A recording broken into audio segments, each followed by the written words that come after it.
Selamat siang Mas Ba, perkenalkan nama saya Teresa Gloria dengan NIM G0023-193. Sekarang saya akan menjelaskan mengenai rotator cuff dan juga peran ekstremitas inferior saat kontraksi otot posisi squat. Lalu apa saja yang akan saya bahas kali ini? Yang pertama, rotator cuff. Saya akan membahas otot penyusun rotator cuff dan cara menghafalnya. Juga inervasi, origo, insersio, penyusun rotator cuff. Lalu juga ada beberapa klinis pada rotator cuff. Lalu untuk ekstremitas inferiornya, saya akan membahas tentang otot serta inervasi pada regiofemur saat melakukan gerakan squat. Apa itu rotator cuff? Jadi rotator cuff itu adalah kumpulan muskuli yang gunanya untuk fiksasi tulang humerus, tulang lengan atas kita. Nah, otot rotator cuff ini dimulai pada tulang belikat atau scapula dan bergabung sebagai tendon untuk membentuk penutup tebal di bagian atas humerus atau tulang di lengan atas. Nah, rotator cuff ini itu terdiri dari 4 muskuli yang disingkat sebagai TIS. Nih, itu nanti bentuknya begini. Ini TISS. T-nya itu untuk teres minor, I-nya itu untuk infraspinatus, S yang ini untuk supraspinatus, dan S di sini untuk subscapularis. Cara menghafalnya, kalau saya sih gampangnya tere, suka, ikut, supra. Tere-nya itu untuk tere minor, sukanya itu untuk subscapularis, I-nya itu untuk ikutnya itu untuk infraspinatus, dan supranya itu untuk supraspinatus. Nah, jadi langsung lanjut aja. Di sini ada musculitaris minor. Dia diinervasi oleh nervus axillaris yang berada di flexus brachialis yang ada di sini, dan pars infraclavicularis. Origonya berada di sepertiga tengah margulateralis, lalu insersionya ada di permukaan bawah tuberculum majus, dan dia fungsinya sebagai rotasi lateral dan adduksi pada bidang scapula. Selanjutnya, musculis infraspinatus. Dia diinervasi oleh nervus suprascapularis yang berada di plexus brachialis dan pars suprasclavicularis. Origonya dia berada di fossa infraspinata dan fascia infraspinata. Insersionya dia ada di permukaan tengah tuberculum major. Lalu fungsinya dia sebagai rotasi lateral. Selanjutnya ada musculi supraspinatus. Dia diinervasi oleh nervus suprascapularis yang berada di plexus brachialis dan pars supraclavicularis. Dia origonya berada di fossa supraspinata dan fascia supraspinata, dan insersionya dia berada di permukaan atas tuberculum major, dan dia berfungsi sebagai abduksi di bidang scapular sampai bidang horizontal, juga sebagai rotasi lateral.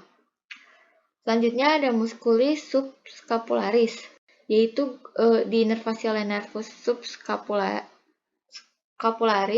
yang berada di flexus brachialis dan pars infraclavicularis.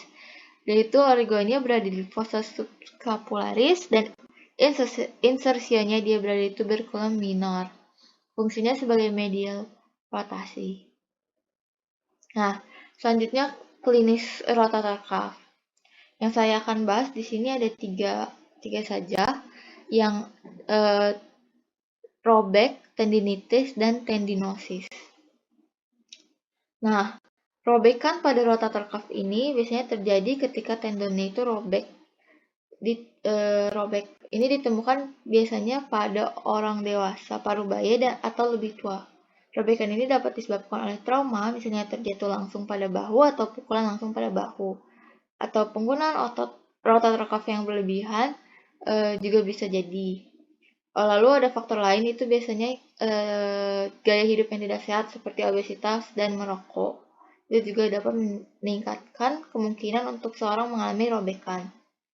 Lalu ada tendinosis, yaitu merupakan suatu kondisi di mana tendon mulai melemah dan menipis akibat penuaan.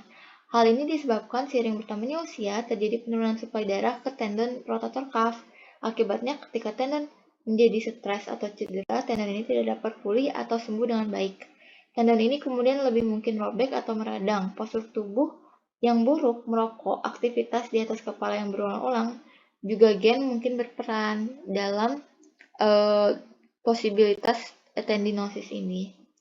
Lalu ada tendinitis. Tendinitis ini biasanya terjadi pada atlet muda atau orang dewasa paruh baya. Biasanya terjadi ketika tendon rotator cuff ini yang normal itu terus-menerus terus-menerus luka atau meradang, dan dia nggak ada waktu untuk istirahat dan respirasi. Jadi dia kikis. Nah, selanjutnya saya akan menjelaskan otot-otot yang dipakai saat posisi squat. Nah, saat seorang melakukan squat, ada beberapa otot di ragi femur yang berkontraksi. Terutamanya ini adalah yang saya sudah bulat-bulatkan. Nah, yang pertama ini ada quadriceps femoralis. Nah, dia ada di sini nih, di bawah sini. Itu dia di nervus femoralis. Otot ini tuh terdiri dari 4 otot. Ada vastus lateralis, vastus medialis, vastus intermedius, dan rectus femoris. Mereka itu bekerja untuk menegangkan lutut dan mengangkat tubuh ke atas. Selanjutnya ada biceps femoris, yaitu diinervasi oleh cabang tibial nervus ischiadicus. Lalu otot ini adalah bagian dari otot hamstring yang bekerja untuk menekuk lutut dan membantu menjaga keseimbangan saat squat. Lalu ada musculus sartorius, dia itu musculus terpanjang ya di ekstremitas inferior. Dia itu diinervasi oleh nervus femoralis. Lalu dia itu fungsinya untuk fleksi panggul dan lutut serta membantu menggerakkan kaki dalam posisi silang. Lalu ada musculi abductor magnus, dia itu diinervasi oleh nervus obturator untuk bagian adduktor dan cabang tibial nervus ischiadicus untuk bagian hamstring. Dia itu gunanya untuk membantu menggerakkan paha ke dalam dan menjaga keseimbangan. Lalu ada gluteus maximus, dia diinervasi oleh cabang tibial nervus ischiadicus, dan dia ini kerjanya untuk kontraksi yang membantu kita ketika kita berdiri dan berdiri tegak saat dari posisi squat. Nah, sekian video penjelasan dari saya. Terima kasih.